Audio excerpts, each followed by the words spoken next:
Hey, good morning. Good week, new week. Go ahead and get started here. Mr. Robinson here. I'm here. You're welcome. Um, so listen, civics and economics. I'm going to explain exactly how this week's going to work for you guys. Today, I'm going to post. It's going to be an assignment. It's more or less a review assignment, but it's a quiz grade. So trying to help you guys out. It should be fairly easy for you guys to do well on this quiz grade. It's just a review of everything we've learned so far, and then tomorrow I'm going to post the unit test. Okay. So first, I'm going to go through the very last thing that we're going over here in this unit. It's the Articles of Confederation.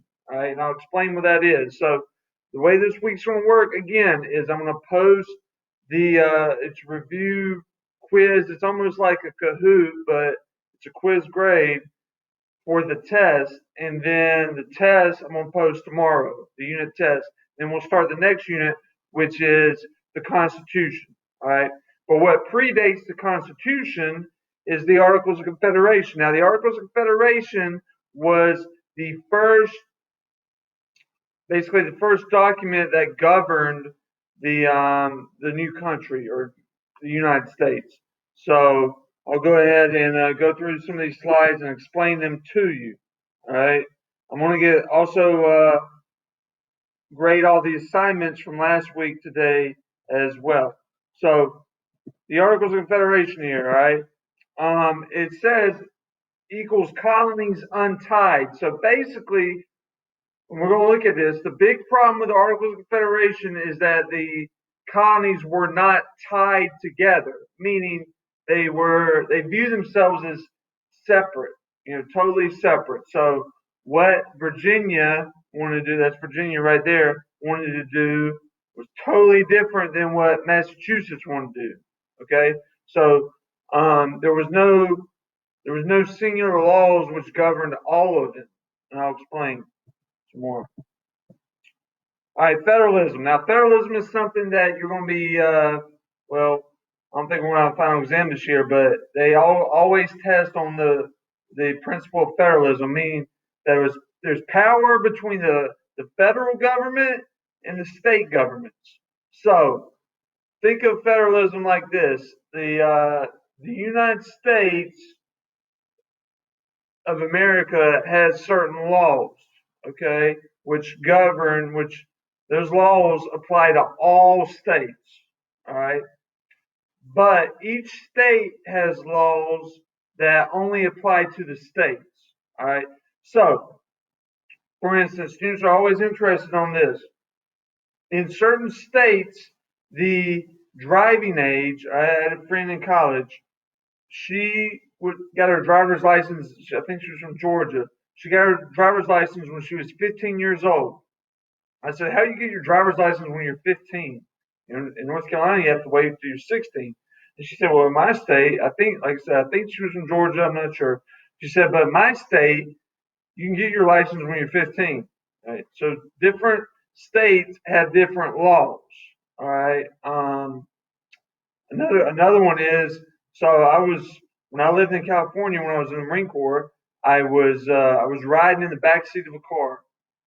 I didn't have my seatbelt on, and when I it may be different now, but when I left North Carolina to go to California, when you were in the back seat of a car, you did not have to have your seatbelt on. It wasn't a crime, or you couldn't you wouldn't get a ticket. Well, in California, I got a ticket for not wearing my seatbelt, and I was in the back seat because that was against the law there.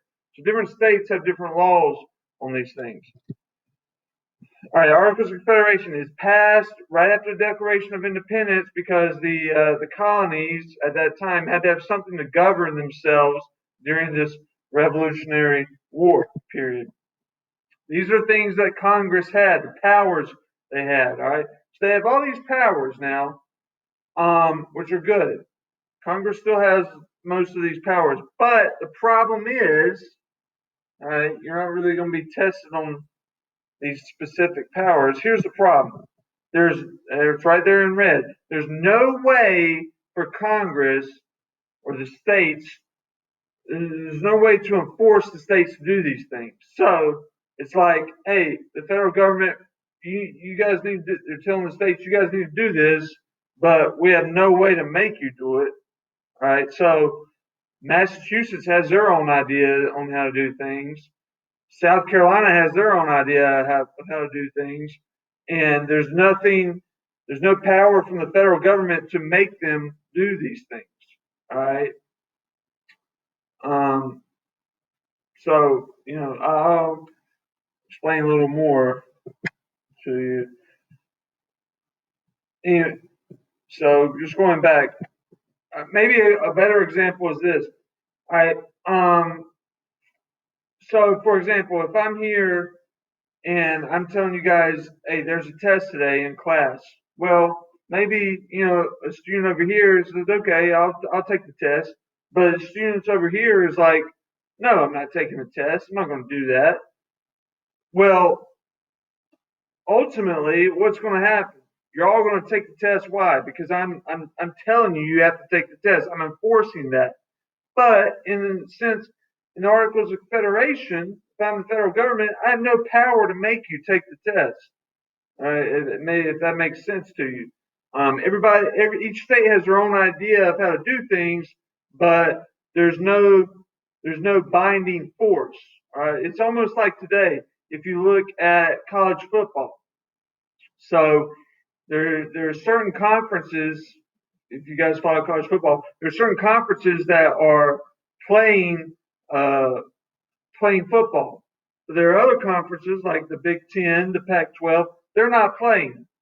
So it kind of makes no sense to me. While certain conferences are playing, the ACC, SEC, they're playing football. Big Ten, Pac-12, those schools aren't playing. Well, the NCAA, what they should do is enforce one way or the other. Either you're all playing or none of you are playing. Okay, that would make more sense to me. But almost, it's like today, college football situation is like a microcosm of the federal government or the United States under the Articles of Confederation. There was no power to make everyone do one thing or another. Now, one thing that was good under the Articles of Confederation was the disputes over land. So several states after the war here, as it says in red, they claimed this new land between the Appalachian Mountains and the Mississippi River. But so there's disputes over land. All right, North Carolina says, "Well, I want it." Well, not North Carolina, but maybe Tennessee says, "I want it." Ohio says, "No, I want it."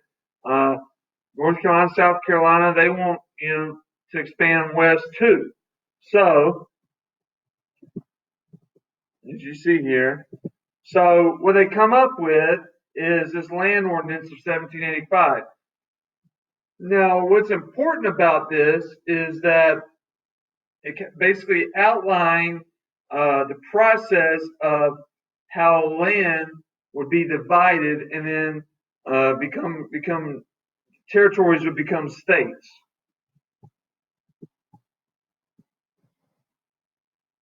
All right, Northwest Ordinance is the same thing. Outline steps for statehood. So the Northwest Ordinance is going to be on the test this week. All right, I'm going to give you. It'll be a reading. I'll give you a reading and then a question about it. But what is important about that is it bans slavery in the territories. Now that's important because as we look throughout American history, the issue of slavery is basically it's huge. It's basically what's going to fracture the nation. Meaning there's going to be a civil war over slavery. But at first, there is the Northwest Ordinance of 1787 outlined steps for statehood, but it banned slavery in the new territories. All right, so that is important. That's the Northwest Ordinance. So you have these new states that are created there from this land. Now, the last thing I'm going to go over again, the weaknesses in the articles. This is important. I've been stressing it the whole lecture here. The weaknesses is that really the bottom. It's just a firm it's a firm league of friendship, meaning there's no binding force that unites all the states, or at the very beginning of the colonies. There's no binding force that unites them under a federal government. So, like today, if the federal government comes down with a law, all right, every state has to do it. But if North Carolina comes up with a law, then Tennessee doesn't have to do it. All right, so that is again the principle of federalism. Each states have their own powers, but the federal government says something, well, each state has to do it. There's no executive in the Articles of Confederation, meaning there was no president to enforce the acts of Congress. That's what the president or the executive branch does. They enforce the law. All right. There was no president to do that. No national court system. Okay. There was no. These things here in red are the important ones. And then Congress was powerless to collect taxes. So, hey, Congress may say, the federal government may say, hey, we want to tax you, but the states won't have to give up taxes because, hey, we don't want to. And how does the federal government get its money? Through taxes. So that's important. They didn't have power to enforce the taxes. And we're going to see here another thing that a particular rebellion which highlights the weaknesses in the Articles. There again, Congress they couldn't raise the money, all right, and basically the government or the economy is suffering after the Articles of Confederation. The country's in debt from the war. The loss of British markets, meaning there's no more trading with Great Britain right after the war ends. So the economy is suffering. And you have this guy, Daniel Shays. He leads this rebellion because essentially what he was mad about was the government was trying to collect taxes from him. So he leads this rebellion, and it's almost successful. But what it highlights is that there was no federal army or federal troops to put down his rebellion at the time. All right, so the fact that it was almost successful, it shows that look, the federal government needs to come up with a way to establish power or superiority over these individual states, these individual people. Right? Eventually, his rebellion is put down by the Massachusetts militia, but the fact that it was almost successful showed the federal government some of its weaknesses it had under the Articles of Confederation. Now, Shays' rebellion will also be on the test later this week. So, again, the way this is going to work for this week is I'm going to give you today in the Articles of Confederation. There'll be a question on it, it's almost like a pre-test, but it's a quiz grade. So hopefully it's going to be fairly easy for you guys. And then tomorrow I'll post the unit test. So if you have any questions about anything, please email me. Let me know. All right.